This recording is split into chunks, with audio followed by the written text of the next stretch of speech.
G'day, Keithy here. Thanks for joining me again. Well, it's up on the Range Rover. So following on from that last episode where we sorted out this fan shrouding for the thermo fan and had a win, I might add, we're going to get into the LPG system on this thing because the LPG system hasn't been used in some time, and the reason I haven't used it for some time is because we've had a bit of a leak.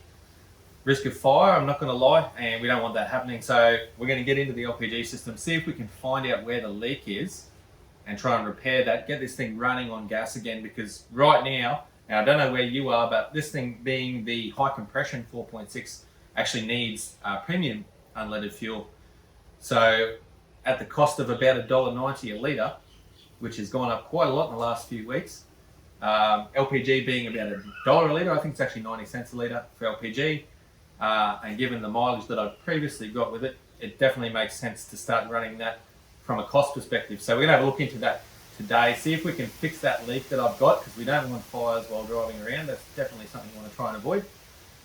And see if we can save a few bucks while driving around, enjoying all the power that this big 4.6 has to offer.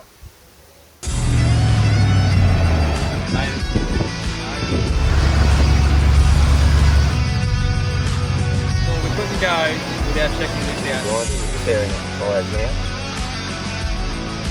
Great Keithy here.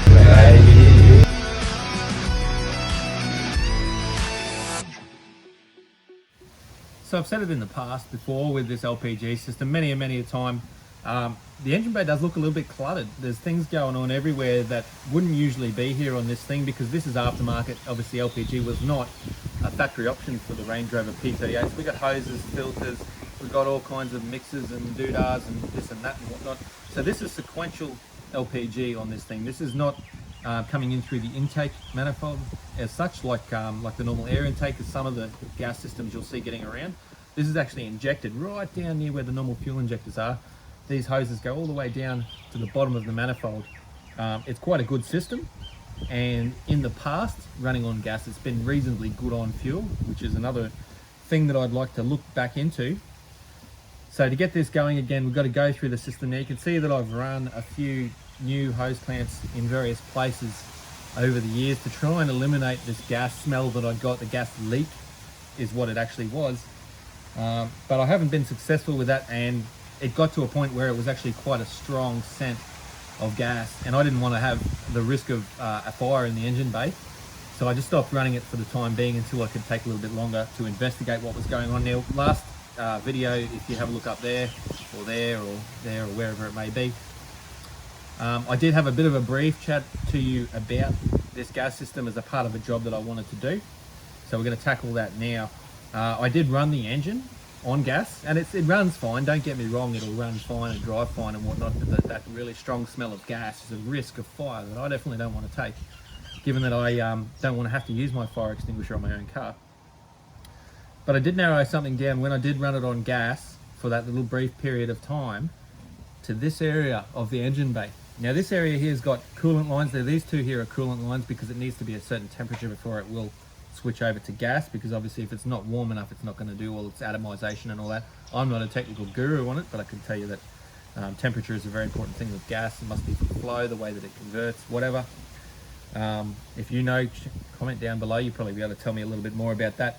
But also down here, we've got the solenoid that engages the gas. Now, I think that perhaps down here with this solenoid, which I'll show you in a second, is where the drama might be. Now, I can see a couple of hoses. I can see a hose going in and a hose coming out of that. And there's another joiner down the bottom there with a connection on it. Now, there's connections on the engine side, so on the intake side of all of this, that have like thread tape on the threads. And the connections that are on the fuel tank side of the solenoid don't have thread tape on the threads. Now, could it be something as simple as that can stop this gas leak? I don't know the prerequisites. I'm gonna have to do a little bit of research into the fittings and using thread tape and whatnot on there. But if there is going to be a gas leak through a thread, well, that's a clear option. So I think that's one of the first options we're going to take and try and target putting some thread tape on the threads on the fuel tank side. See if that eliminates the gas odor when I'm running on gas in the engine bay. And if that doesn't work, we're going to have to go further. So I'm going to have to look at things like leaking hoses and fittings and all of that kind of stuff. Now, I've done some hose clamps here So we know that they're all right, but I mean, these hoses are quite old now. Do I need to replace some hoses perhaps? There's a lot of things to think about.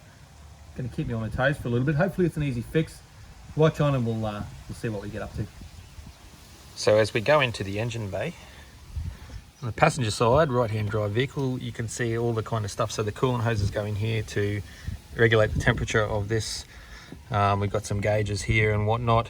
You'll see down here, see how there's thread tape on this side? This is the solenoid that allows the gas to come into this, all of this magic setup here and head up to the injectors.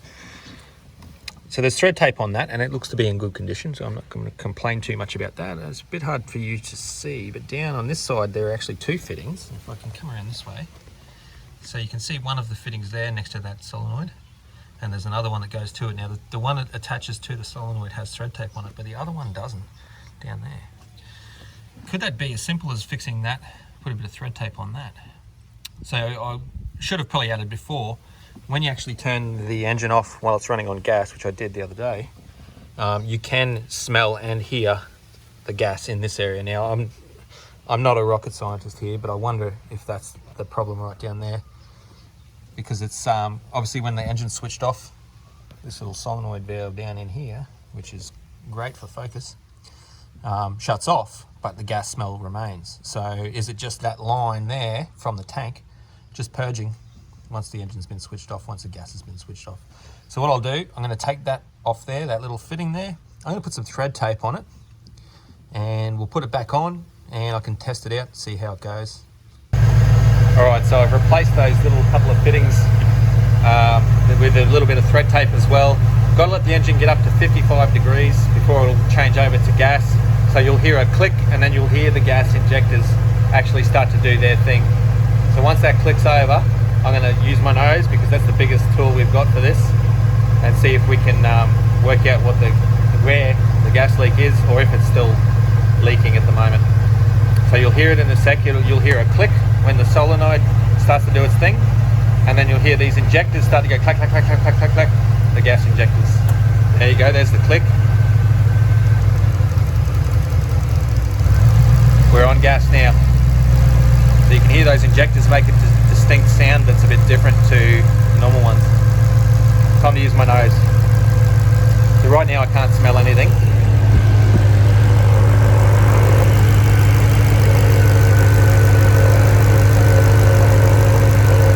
Smells alright so far.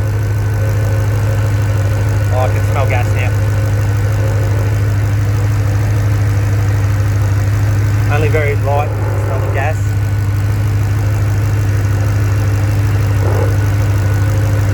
But it's definitely there.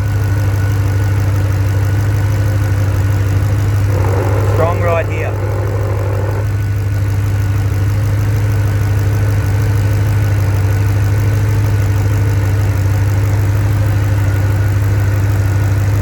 Keep sniffing around and see if I can actually find a location for it. Alright, so I've had a good look around. I've had a good smell. The biggest sense and the best sense we've got. I can't smell it. I've just been underneath the car while it's running. As you can hear, we're still running on gas at the moment. I can't find where this leak is coming from, but I can't smell it anymore. So maybe it was just on changeover that that little gas smell come about. So what I'm going to do now, I'm going to turn the engine off and use my nose again and ears, because last time I ran the gas, which was just before I made that last video, just to see what was going on, once the engine was off you could hear the gas leaking. So I'm going to use the ears and the other sensors, see what we can do, see if I can find a leak. If not, I wonder if it's just something to do with the changeover.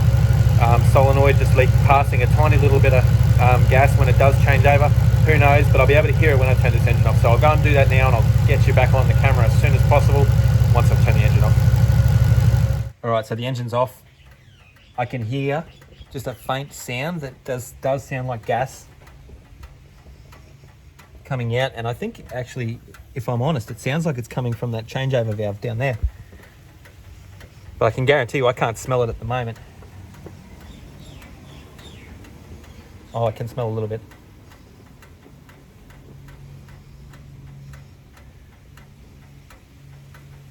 Okay, I'm gonna have to use my ears for this one. Right, so we're back on gas again. I couldn't find anything. I followed my nose. The smell was so faint it wasn't funny. I couldn't pinpoint exactly where it was coming from. So So I started the engine again and we're running on gas again. There's zero smell at all of gas whatsoever. I've just checked the driver's side of the car. I've also checked the passenger side of the car and I can't smell it anymore. I've been underneath the car again and the changeover was seamless to gas. So perhaps it was just these couple of little hoses that need a little bit of thread tape. I don't know. There's no gas smell anyway, which is a plus. I used to be able to smell it in the car when I changed over to gas. This time I can only smell it from the engine bay only once. So I'm going to have to monitor that as I use it, because obviously if I haven't found another leak, then obviously I've got to the one that was causing the problem. There's only one thing left to do now, and that's to fill the gas tank up and go for a test, compare it to how much we use and what the cost is on premium unleaded. Alright, so there we go. I think we're onto something good here. It could just be on changeover. You get a little tiny whiff of gas. Fingers crossed that's it. So that can only mean one thing now. Time to get out there, put some K's on this old girl. Use the nose while I'm driving around and we'll see if there is a continuous leak. I couldn't smell anything from under the car or from the engine bay once it did change over. So here's hoping. Let's go for a drive.